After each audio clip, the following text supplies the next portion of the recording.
Parlons du mythe des 30 ans, ou du moins de la pression que c'est de devoir réussir avant ses 30 ans. Oh my God!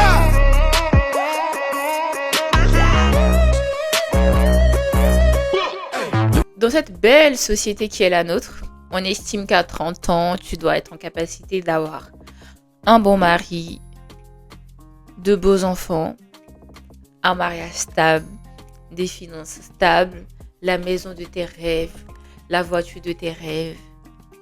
Mais moi, j'avais une question. Qui avait défini que ça, c'était la réussite? Parce qu'avec beaucoup plus de recul, je me suis rendu compte que c'était une utopie en fait. What? Bro, even me myself I shock. Even me myself I shock. En vrai, le vrai problème de la réussite, ou du moins de la définition de la réussite qui nous est prônée sur les réseaux sociaux ou dans notre communauté, c'est qu'en fait, on suit, ou du moins on court derrière une réussite qui n'est pas la nôtre, car je pense que la réussite, elle diffère en fonction des personnes et de la perception de ce que toi tu appelles réussir sa vie. Parce que pour moi, la réussite, ça peut être travailler, ça peut être voyager. Pour une autre personne, ça peut être le fait de juste se marier, avoir des enfants et un mari. Pour elle, c'est ça la réussite. Il y a certaines personnes, vous savez, que lorsqu'elles ont un travail, lorsqu'elles ont une voiture, lorsqu'elles ont une maison, elles estiment qu'elles n'ont toujours pas réussi parce qu'elles ne sont pas mariées et qu'elles n'ont pas d'enfants. Il y a d'autres personnes pour qui, eh bien, la réussite se compte dans le fait d'avoir un travail stable, d'avoir un travail qui leur permet de voyager partout où elles le souhaitent. Et il y a d'autres personnes, leur réussite, c'est de faire ce qu'ils aiment, en fait. C'est de travailler dans leur passion, de vivre, comme on aime le dire, de leur passion. Donc, vous voyez que finalement, la réussite, elle diffère. Je pense qu'on a laissé la société, on a laissé notre communauté, on a laissé notre environnement définir pour nous ce que c'était que la réussite. Or que la réussite, ou du moins ta réussite, elle devrait venir de ta propre définition de ce que tu vois et tu perçois comme étant une réussite. On nous a toujours appris un chemin unique. On nous a toujours dit que à partir d'un certain âge, tu devrais savoir ce que tu voudrais faire plus tard. Tu devrais rester dans cette voie et que après ça, tu devrais avoir des enfants pour les femmes, se marier pour les femmes et les hommes, avoir une stabilité financière, avoir une femme, voilà. C'était comme ça que l'on percevait la réussite. Pourquoi au final, je me dis, moi, c'est pas comme ça que je vois ma réussite. Moi, ma réussite, je la vois en me disant, j'ai envie d'être une femme carriériste. J'ai envie de voyager où je veux. J'ai envie que mon travail me permette de voyager. J'ai envie de vivre de ma passion, mais en même temps de travailler dans le domaine dans lequel je travaille. Je me suis posé la question de savoir finalement pourquoi les autres pouvaient vivre de leur passion et pas moi. Wow.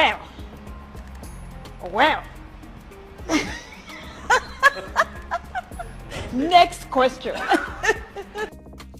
Je refuse. Et je me disais un jour que même si demain je ne vis pas de ce que je suis en train de faire, mais pour moi, ça serait une très grande réussite d'avoir réussi à plus ou moins exploiter ma passion. Vous savez, il y a des personnes qui n'arrivent pas à exploiter leur passion, qui n'arrivent pas à aller dans le domaine qu'ils souhaitent. Ils n'arrivent pas à aller dans le domaine dans lequel ils voudraient se mouvoir, en fait. Justement parce que la société leur a dit que vivre de sa passion n'était réservé qu'aux élites. Comment ces élites-là ont fait pour arriver à vivre de leur passion? Et pourquoi moi, est-ce que je pourrais pas vivre de ma passion? Il y a une vraie pression sociale au niveau de la trentaine. Parce que moi, quand je vois mes grandes sœurs et que j'entends parfois les gens de la famille leur dire « Ah, là, tu as 30 ans maintenant, hein. Tu approches maintenant des 35 ans. Il faudrait que on attende à avoir nos petits-enfants, etc. » Mais qui vous a dit que son but ultime, là, à 30 ans, c'était d'avoir des enfants? Ça se peut que tout ce qu'elle a envie de faire, justement, c'est d'aller passer un concours et d'être juriste, d'aller passer un concours et d'être avocate, d'aller passer un concours et d'être journaliste, de faire des études pour être diplomate. Moi, j'ai décidé que j'allais faire mes enfants quand j'aurais envie et quand je me sentirais prête. Ce qui fait que je mets tout en place, justement, pour ne pas avoir à me retrouver dans une situation assez délicate où j'ai une grossesse non désirée. Donc, je mets des trucs en place pour que cela n'arrive pas. Est-ce que ça veut dire que si demain je tombe enceinte, je garderai pas cet enfant? Non. Mais je pleurerais parce que c'était pas dans mes projets. Et c'est ok. J'ai envie que tu saches que c'est ok de se dire à 25 ans, j'ai envie de me réorienter. Après avoir fait X nombre d'années d'études, je me rends compte que ce que je fais finalement, ça me plaît pas tant que ça. Et que la psychologie me passionne, la thérapie me passionne, la communication me passionne. Vous savez, moi j'ai fait un parcours de management et j'ai fait tout mon parcours dedans. Et aujourd'hui, je travaille dans ce domaine, mais en même temps, je me suis dit, oh, j'adore la communication, j'adore faire des vidéos, j'ai toujours adoré faire ça. J'ai toujours voulu être une star, comme on le dit. Et ça, j'ai toujours dit, depuis que je suis toute petite, je disais, ah, mais moi, je suis une star. Hein. Un jour, vous me verrez passer à la télé. Un jour, vous verrez, je passerai dans des émissions. C'est ce que je disais à mes parents, à mes soeurs, etc. Et moi, j'ai eu beaucoup la chance d'avoir mes parents parce qu'ils m'ont toujours aidé, ou du moins, ils m'ont toujours, pas forcé, je dirais pas forcé, mais ils m'ont toujours dit, bah, fais ce que tu veux. Voilà. Si la communication, ça te plaît, bah, fais-le. Si tu as envie d'aller dans le management, fais-le. Moi, mon père, parce que mon père, il était un petit peu, très carré. Il veut que ses enfants réussissent, etc. et tout ça. Mais ma mère, elle a toujours été dans la compréhension. Elle a toujours été cette femme-là qui nous pousse un petit peu. Mon père aussi, hein, d'ailleurs. Mais voilà, lui, il était un petit peu très strict. Moi, à 20 ans, je pensais que je voulais être militaire. Puis après, je me suis dit, peut-être que je vais être femme au foyer. Pourquoi aujourd'hui, je me rends compte que en fait, moi, je veux travailler dans la communication, je veux travailler dans le management et que j'aime c'est le fait d'avoir ces deux possibilités-là, j'adore. On ne valorise pas assez le multipotentiel. On ne valorise pas assez le fait que tu aies envie de te réorienter et que c'est ok. C'est ok d'avoir à 25 ans l'envie de vouloir retourner faire des études de psychologie. C'est vrai. Je suis d'accord que tu dois faire des choix qui vont te permettre d'atteindre à tes 30 ans la qualité de vie que tu aimerais avoir. Parce que c'est vrai que si tu ne travailles pas à 20 ans, tu commences pas à prendre des choix, des décisions à 20 ans. Tu n'attends pas à ce qu'à 30 ans, tu sois en train de faire de la communication. Si à 20 ans, tu t'es jamais dit, je vais peut-être me former un petit peu en communication parce que j'aime ça. Moi, je travaille en management et je me suis trouvé une passion pour la communication. Avant, quand je disais que je voulais être femme au foyer, je disais que même si j'étais femme au foyer et que mon mari était celui qui s'attellerait à faire toutes les tâches, pas toutes les tâches, mais qui s'attellerait à payer tout dans la maison, ou du moins à subvenir aux besoins de moi et de mes enfants, ou du moins de la famille, eh bien moi, je ferais des vidéos, j'essayerais de vivre de ma passion. Justement, parce que j'ai toujours voulu avoir un homme qui vit de sa passion. Et je pense que si je m'étais mariée à cette époque-là, j'aurais été tellement... ma vie, je me serais tellement fait chier parce que je me rends compte que c'est absolument pas ça que je veux. Moi, aujourd'hui, j'ai envie d'être une femme carriériste. J'ai envie d'être une femme qui voyage quand elle veut, qui peut s'acheter ce qu'elle veut. Que mon mari il ait ses projets, que j'ai mes projets, que ensemble on ait des projets, mais que voilà chacun puisse shiner dans sa vie respective. Moi j'adorerais devoir dire à mon mari, je suis trop fière de toi parce que ce projet-là, j'ai vu comment tu l'as nourri, comment tu l'as monté, comment tu l'as porté, et j'aimerais que mon mari me dise, mais je suis trop fière de toi, aujourd'hui tu arrives à faire des conférences, aujourd'hui tu es une source d'inspiration pour certaines femmes, aujourd'hui tu es une source d'inspiration pour certaines filles, voilà, moi c'est ce regard-là que j'ai envie de voir dans les yeux de mon mari, et pour moi c'est ça la réussite. Moi, ma réussite, c'est pas forcément d'être stable financièrement, etc. et tout. Moi, ma réussite, c'est un package. Oui, bien sûr que j'aimerais être stable financièrement, mais est-ce que si j'arrive à subvenir à mes besoins et que je vis de ma passion, est-ce que finalement, c'est pas ça la réussite? Je pense que dans notre communauté, on devrait inculquer à nos enfants justement que à 20 ans, c'est ok de ne pas savoir ce que tu veux faire. À 20 ans, tu es encore dans un processus. Tu es encore en train de te demander, tu es encore en train de tâtonner. Tu es encore en train de te dire, bah ok, j'essaye ça me plaît pas, bah je vais recommencer. C'est très mal vu dans notre société de recommencer. Mais finalement, est-ce que c'est pas comme ça qu'on finit par trouver sa voie? Il y a des gens qui, en effet, ils arrivent à trouver leur voie dès le premier coup et c'est ok. Et je suis tellement contente pour ces personnes-là. Et puis à nous.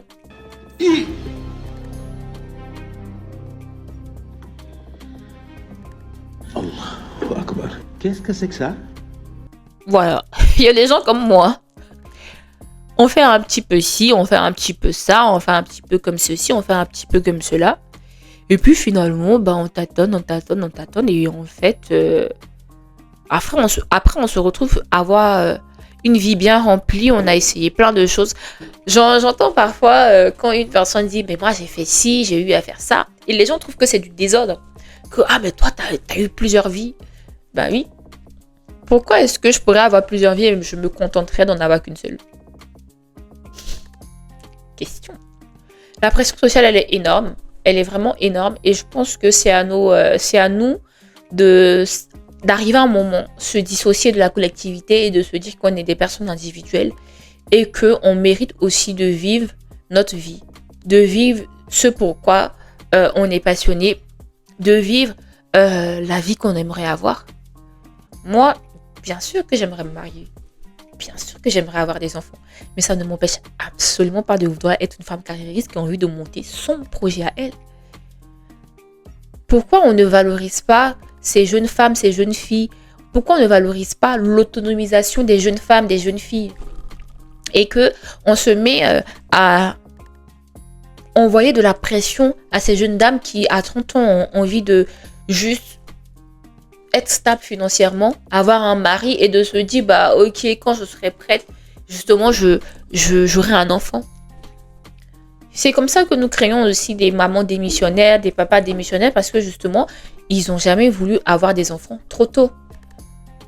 Il y en a qui ont voulu avoir des enfants tard, il y en a qui ont voulu en avoir des enfants très tôt.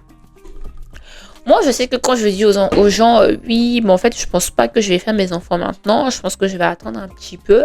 On me dit, bah, c'est vrai que tu n'as pas encore 30 ans, mais moi, quand j'avais 25 ans ou que j'avais 27 ans, à ton âge, moi, j'avais déjà un mari, j'avais déjà des enfants.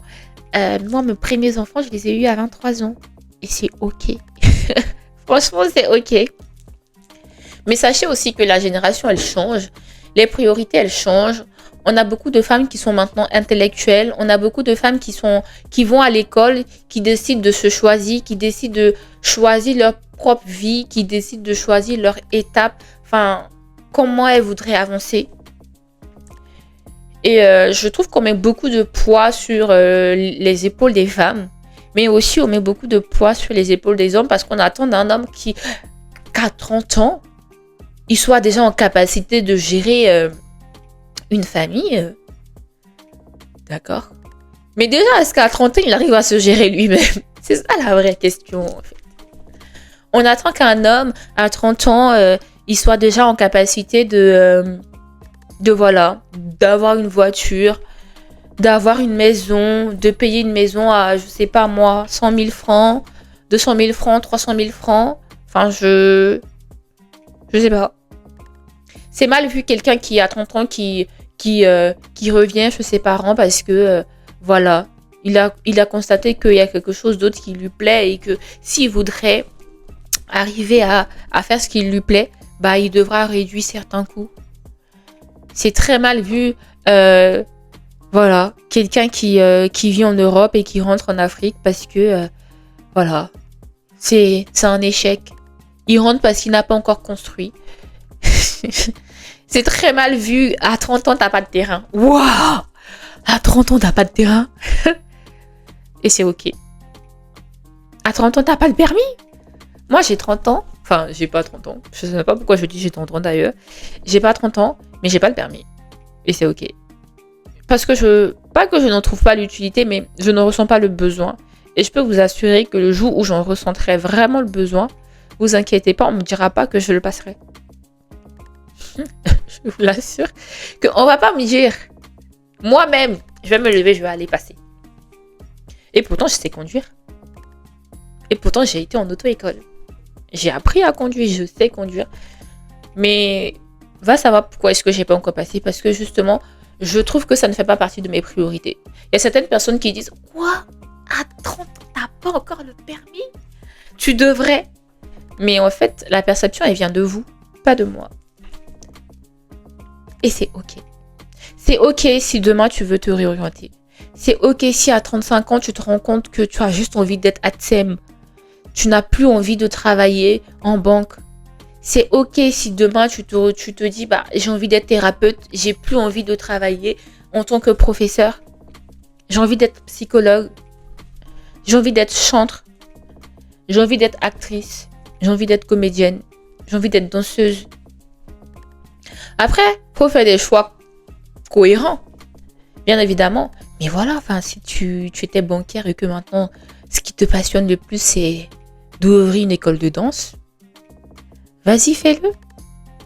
Pourquoi toi, tu pourrais pas vivre? Vous savez, là, j'étais en train de me dire, mais quand je travaille, comme je dis, je travaille dans le management et je me suis dit, mais j'aime tellement la communication.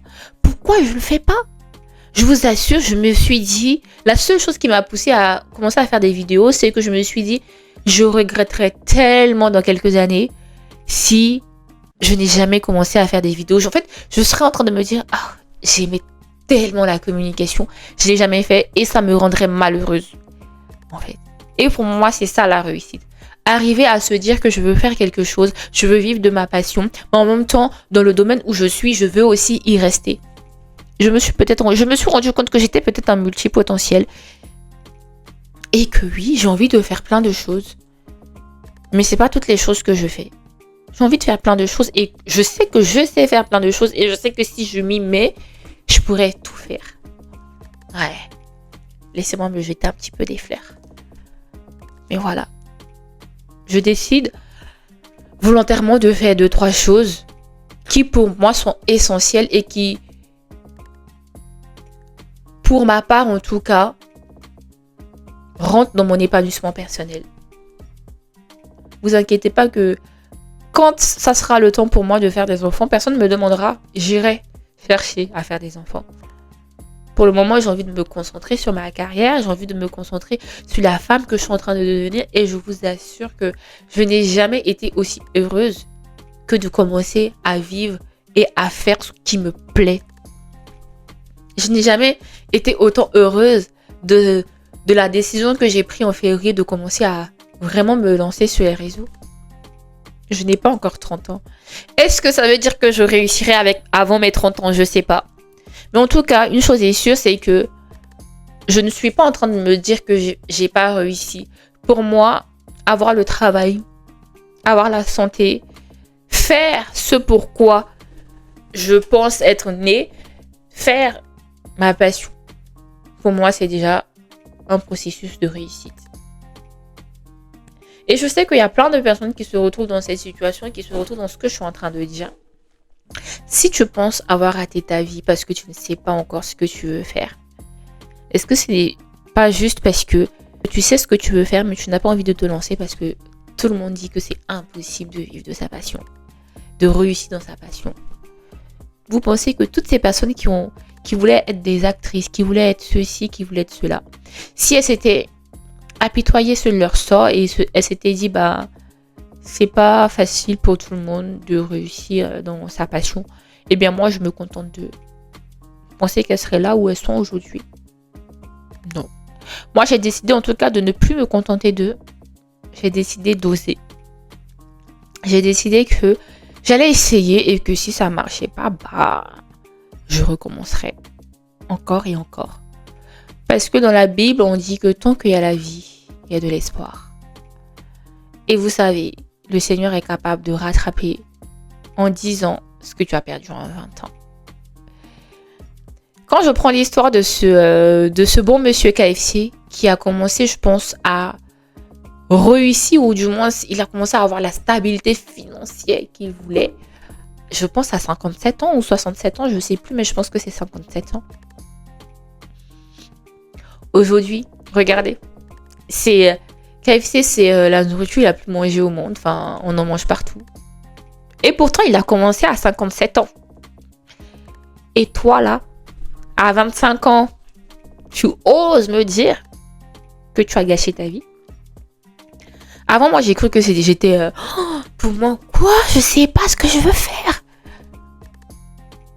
Finalement, je me suis dit, en fait, peut-être que je sais pas ce que je veux faire, mais en fait, ce que je veux faire, c'est tout faire. Et c'est ok. Enfin bref, je pense que je pourrais parler de ce sujet tellement longtemps.